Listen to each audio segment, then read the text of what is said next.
Moi, c'est pour dire que je suis impressionné par cette manifestation, par cette salle, par votre présence, et impressionné par l'initiative qu'a pris l'agence Sadone. Et je crois que c'est le reflet un petit peu de l'évolution du métier d'agent immobilier. C'est vrai que c'est un métier qui se complexifie énormément. On parle beaucoup de transactions aujourd'hui, mais il ne faut pas oublier l'administration de biens et le syndic de copropriété.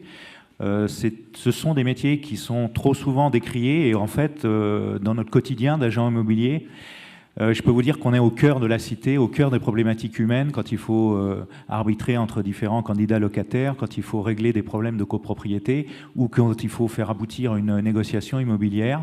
Et moi, je disais 2 mots des États-Unis tout à l'heure. C'est vrai qu'on est toujours avec un décalage à l'image de ce qui se passe aux États-Unis.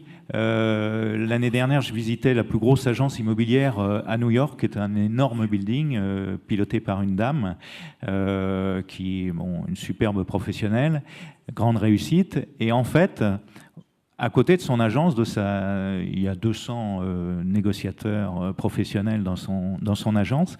Eh bien, elle a édité un magazine sur New York en noir et blanc.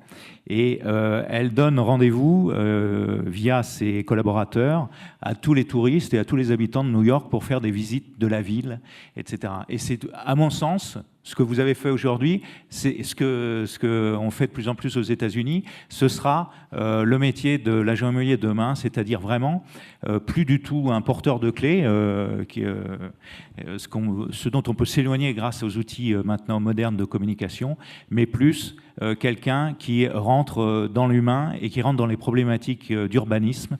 Et encore une fois, le Grand Paris va être pour nous l'occasion, j'espère, d'alimenter et d'aider au logement en Île-de-France.